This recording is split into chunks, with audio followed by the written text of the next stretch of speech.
Good morning বন্ধুরা।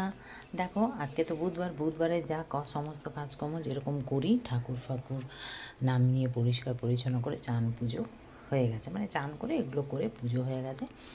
তো যাই হোক, তোমরা সবাই কেমন আছো? আশা করছি তোমরা খুব ভালো আর সুস্থ আছো। দেখো, তো আশা করছি তোমরা খুব ভালো আর সুস্থ আছো। তো আজকের ব্লগটা 11:30 বাজে এখান থেকে স্টার্ট করছি, কারণ সকাল থেকে আর ব্লগ দিইনি। সকালে বুধবারে যা কাজকর্ম তোমরা জানো, তোমাদের সাথে অনেকবার শেয়ার করেছি, তো সেগুলো করে নিচ্ছি। ছেলেও অফিসে বেরিয়ে গেছে, আজকে আর টিফিন করে দিইনি, এইসব কাজ করছিলাম বলে। আর ও ডিউটি থেকে চলে এসে ওর জামা কাপড় কাচছে এবারে। তো যাই হোক, আমি এখানে ডালটা বসিয়ে দিয়েছি আম দিয়ে। আর চলো, এখানে একটা জিনিস ড্রাই রোস্ট করবো। চিকেনটা আজকে একটু অন্য ধরনের করবো, কতদিন মাছ মাংস খাইনি, আজকে খাওয়া হবে আর কি সব। যাই হোক, ছেলেই বাজারে গেছিলো। তো চলো তোমরা সঙ্গে থাকো, দেখতে থাকো আজকের ব্লগটা। তো চলো, এটা ড্রাই রোস্ট করবো। আজকে চিকেনটা একটু অন্যরকম বানাবো, তো কাঁচা আম দিয়ে। তো তার জন্য কিছু মশলা ড্রাই রোস্ট করতে হবে। 2 শুকনো লঙ্কা, এলাচ, দারচিনি। আচ্ছা, নিয়েছি কি বলো তো, 2টো এলাচ তুলে রাখি। এলাচ, দারচিনি আর জিরে, ধনে। এটা ড্রাই রোস্ট করবো। চলো, এটা হয়ে গেছে, নামিয়ে দিচ্ছি। ঠান্ডা হওয়ার পর গুঁড়ো করবো। চলো, আমি এটা পাটাতেই গুঁড়ো করবো, কারণ একটু কোর্সলি রাখবো। তোমরা চাইলে মিক্সির বাটিতেও করতে পারো। তো চলো, এটাকে গুঁড়ো করে নিই। তো এই দেখো, এটা গুঁড়ো হয়ে গেছে। এবারে চলো অন্য প্রিপারেশন করি মাংসর। অনেক বেলা হয়ে গেলো, 12:30 বাজে। তো এখানে কটা না, 2টো পটল একটু ভেজে নিই, আর এইটা দিয়ে মাছের ঝোল করি। কী রান্না করবো খুঁজেই পাচ্ছিলাম না। এদিকে টক ডালও খেতে ইচ্ছে করছিল, টক ডাল করলাম। আবার ভাবছি আলু পটল চিংড়ি মাছ হবে, টক ডাল খাবো। তো কিছু করার উপায় নেই, মসুর ডাল তো সবসময় খাওয়া হয় না, তো সেই জন্যেই টক ডালও একটু করে নিচ্ছি। এই পটল কাজ 4 টুকরো পটল ভেজে নিই, আর মুখে পটল ভাজা বসিয়ে তারপরে মাছটা ভেজে। পটল ভাজা হলেই ডালটাকে করে নিই। চলো, ওদিকে ভাতটাও বসিয়ে দিলাম।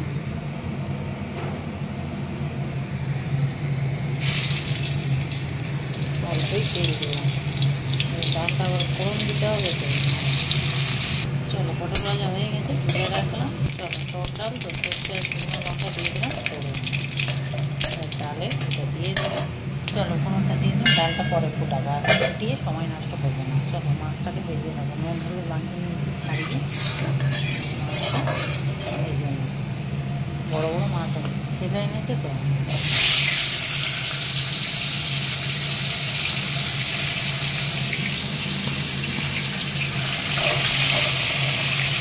চলো, মাছ ভাজা হয়ে গেছে।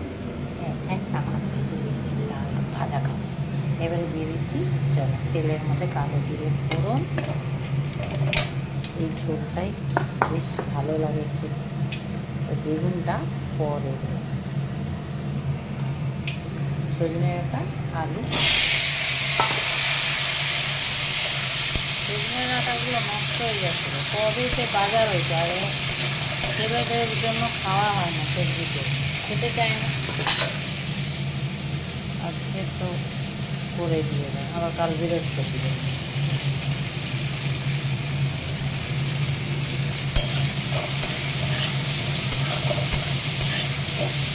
নুনটা দিয়ে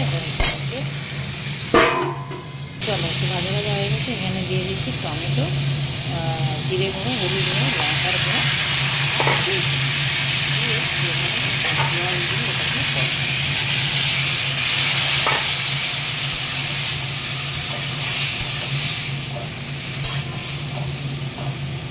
ঢেকে ঢেকে ভালো করে কষিয়ে নিই। চলো, কষানো হয়ে গেছে, দিয়ে দিলাম জল, একদম অল্পই দেবো। ঝোল হবে না, তরকারির মতো মাছ।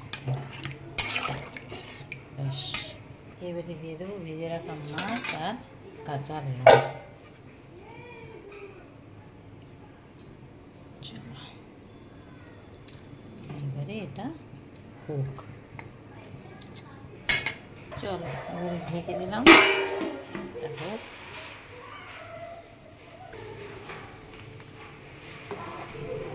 মাছটা একেবারে করে নিচ্ছি।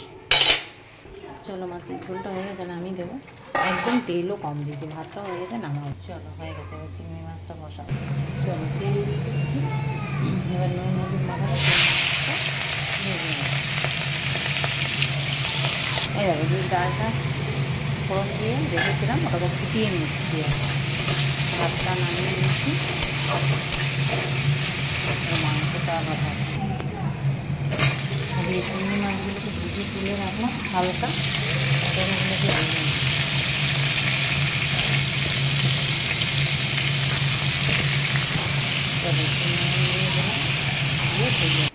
চলো পটলটা ভেজে তুলে রাখলাম, তেজপাতা দিয়ে দিলাম, পেঁয়াজ দিয়ে দিলাম, একটু নুন আর আলু।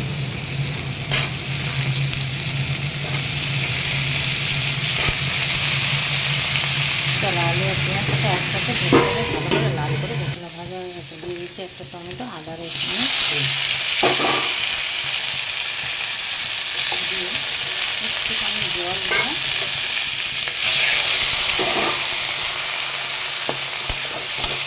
চলো এবারে দিয়ে দিচ্ছি হলুদ, জিরে গুঁড়ো, একটুখানি ধনে অল্প আর লঙ্কা। ব্যাস চলো এবারে টমেটোটা সফট হওয়া অবধি এটাকে কষাবো। দারচিনি আর এলাচ দিয়ে দিলাম, প্রথমে দিতে ভুলে দিচ্ছি। এবারে পটল আর চিংড়ি মাছটা সবগুলো মিশিয়ে ভালো করে একটু লো ফ্লেমে কষিয়ে নেব।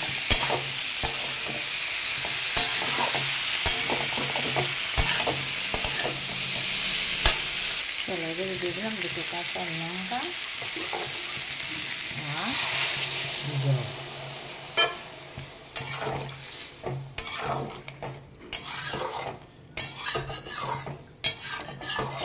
বেশ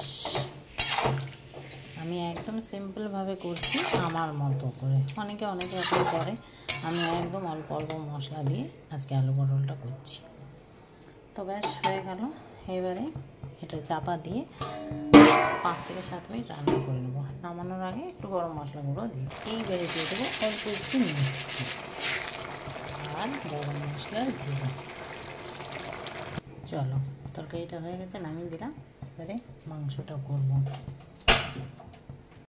আজকে শেয়ার করছি একটা দারুণ অথেন্টিক রেসিপি, খুবই টেস্টফুল। আমি তো কাঁচা আম মানে কী বলবো, সিজন হলেই নতুন নতুন রেসিপি বানিয়ে খেতে থাকি। তো যাই হোক, আজকে কাঁচা আম দিয়ে চিকেন বানাবো। তো ফার্স্টেই কড়াতে দিয়ে দেবো সর্ষে। আর তোমরা তো দেখলে আগেই এই মশলাটা আমি গুঁড়ো করেই রেখেছিলাম। তো যাই হোক, তেলটা দিয়ে দিলাম। তো তেলের মধ্যে পেঁয়াজ দিয়ে দেবো। এতে কোনো রকম ফোড়ন এখন ব্যবহার করবো না, খালি তেজপাতা দেবো, গরম মশলা দেবো না। তো তোমরা চাইলে দিতে পারো, আমি দেবো না, তাহলে কাঁচা আমের গন্ধটা নষ্ট হয়ে যাবে। খালি গরম মশলা গুঁড়ো লাস্টে একটু ব্যবহার করবো। পেঁয়াজটা লাল করে ভেজে নিচ্ছি, পেঁয়াজটা একটু লাল লাল করে ভেজে নিই। তো দেখো পেঁয়াজটা খুব হালকাভাবে ভেজেছি একদম। আর এই সময় দিয়ে দেবো একদম ড্রাই করে ধুয়ে রাখা চিকেনটা। চিকেনটা দিয়ে নেড়ে চেড়ে নেড়ে এখন নুন দেবো।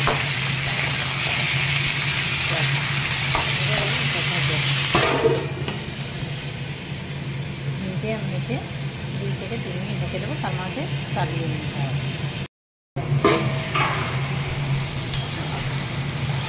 জল বেরিয়েছে, দেখ নুন দিইনি তাও জল বেরিয়েছে। এর পেঁয়াজের জল, মাংসের জল সেটা বেরিয়ে গেছে। এইবারে আর চাপা দেবো না, একটু হাই ফ্লেম করে ভেজে নেব। চলো মোটামুটি এটা ভালো হয়ে গেছে। এবার দিয়ে দেবো নুন, আদা রসুনের পেস্ট। আচ্ছা রসুনটা একটু কম দিলাম, কেন কম দিলাম সেটা আমি পরে বলবো। চলো হলুদের গুঁড়ো, আচ্ছা জিরে গুঁড়ো, মশলাগুলো একটু কম কমই ব্যবহার করছি, ধনে গুঁড়ো। ব্যাস এবারে লঙ্কার গুঁড়ো। ঝালের জন্য এখানে আমি এখন আপাতত কিছুই ব্যবহার করছি না, এটা কালারের জন্য দিলাম।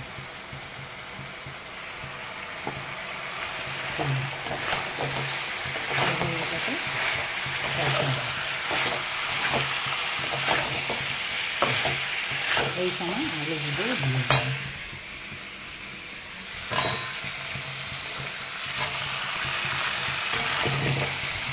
এইভাবে ঢেকে ঢেকে কষাবো, আলুগুলো সিদ্ধ হয়ে যাবে আর কষানো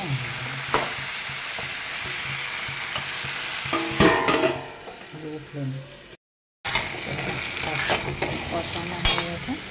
দিয়ে দেবো দুটো কাঁচা লঙ্কা। এই যে এইটা দেবো বলে রসুন কম দিয়েছি। দিয়ে দেবো জল। চলো এবারে এই মশলাটা দিয়ে দেবো পুরোটা, একটু বাকিটা পরে দেবো। চলো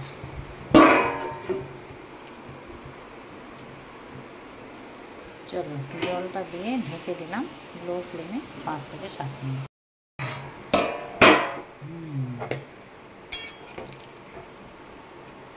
আলুগুলো সিদ্ধ হয়েছে একদম। এইবারে দিয়ে দেবো কাঁচা আম। চলো আমগুলো দিয়ে দিলাম।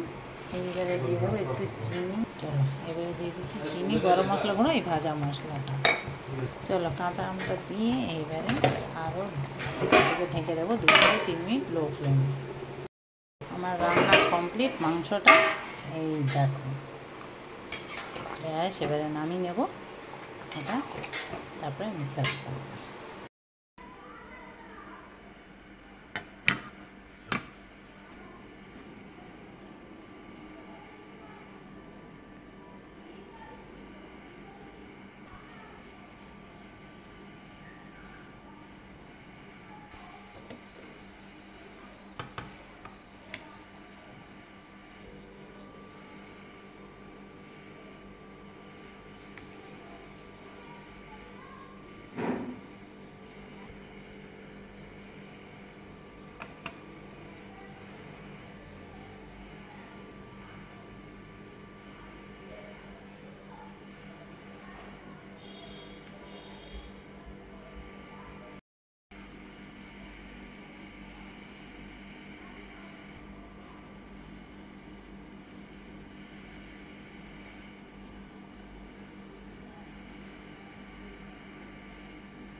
বাবারে বাবা, আজ কতদিন পরে মাছ খেলাম, তার জন্য কত মানে কাজ বাড়লো। যাই হোক, রান্নাবান্না হয়ে গ্যাস ট্যাস মুছে দেখো পুরো রান্নাঘর পরিষ্কার করে নিয়েছি, ভালো করে সাবান টাবান দিয়ে ধুই। আর এক ঝুড়ি বাসন, ঝুড়ি উল্টে পড়ে যাচ্ছে বাসন এত। আর খাওয়া দাওয়া হয়ে গেছে, বাসন টাসন ধুয়ে রাখলাম। এই দেখো এটা চালিয়ে অ্যাকোয়াগার্ডের জল চালিয়ে এই জলটা পড়ে যাচ্ছে, এই জল দিয়ে এতগুলো বাসন আমি ধুলাম, তাও এখনও ভরেনি, জল পড়ছে। তো যাই হোক, সব কাজ সারলাম। এখন নিজের জন্য সময়, মুখে একটু স্ক্রাব করব, করে তারপরে হাত মুখ ধুয়ে ফ্রেশ হবো, তারপরে সন্ধে দেবো। চলো একবারে পাখা চলছে, এবার মুখে একটু মাখি। সন্ধে হয়ে গেছে, ঠাকুর ঘরে লাইটটা জ্বালাতে হবে। চলো ফ্রেশ হয়ে যায় এবার নিজে। বর ঘরে থাকলে না কাজ বেশি, রান্নার ঝামেলা বেশি। আমরা তিনজনে যা হোক খেয়ে নিই, আমাদের কোনো ঝামেলা নেই। গা ধুয়ে চলে এলাম। দেখো মুখটা কত পরিষ্কার ফর্সা ফর্সা লাগছে না, স্ক্রাবার করেছি, যেটা আমি ঘরে বানিয়েছি। সন্ধে দেবো, খাবে ও, চা খাবে। করবো সব বাসন গুছাবো। বাসনগুলো এখন না শুকনো হওয়া অবধি এই ড্রয়ারগুলো ঢোকাতে পারা যায় না। জল ঝরলে কী হবে, শুকনো হয়নি এখন। চাটা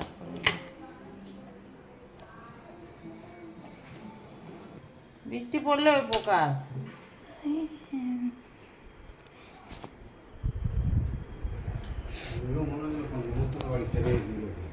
সন্ধে দেওয়া হয়ে গেছে, এবার ওকে একটু চা করে দিয়ে হাত মুখ ধুয়ে দাঁড়িয়ে আছে।